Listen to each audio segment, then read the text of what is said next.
Now, what is permacath or tunneled catheter? Now, dialysis जो access होती है, haemodialysis access, उसके मेजर 3 टाइप्स हैं. Number 1 and the best is AV fistula.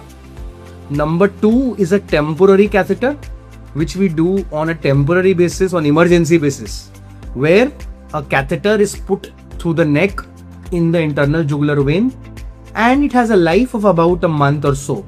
But there is a very high risk of infection and venous thrombosis in that line. The third category is something intermediary between the two, which is a semi-permanent access, which is a permacath or a tunneled catheter. So difference क्या है between a temporary catheter and a tunneled catheter? Tunneled catheter को ही permacath बोलते हैं, which is a short form for a permanent catheter. इसे भी हम neck vein में ही डालते हैं, but it is tunneled inside the skin of the chest and nothing is visible from outside in the neck.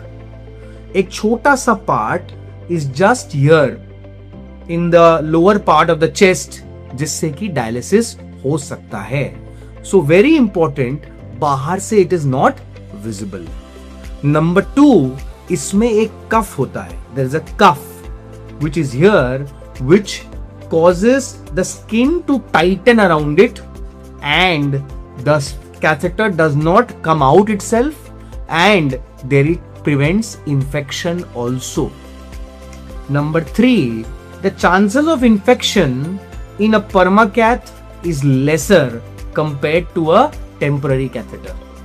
Cost, of course, for a permacath is more, क्योंकि इसे डालने में एक्सपर्टीज ज्यादा लगती है. इसे हम करते हैं यूजुअली अंडर C-arm और fluoroscopy guidance. And the lifespan of a permacath, it can range from months to even years if it is handled well and aseptically. So पहले के डोकी जो हमारी इंटरनेशनल बॉडी है, it always propagated the fistula first strategy, यानी कि कोई भी patient हो उसका एवी फिस्टुला ही बनाना चाहिए. But now we have moved to a patient first strategy, यानी कि अगर कोई एल्डरली पेशेंट है जिसका life span is may be less than a year, predicted life span, in him we can jolly well do a permacath.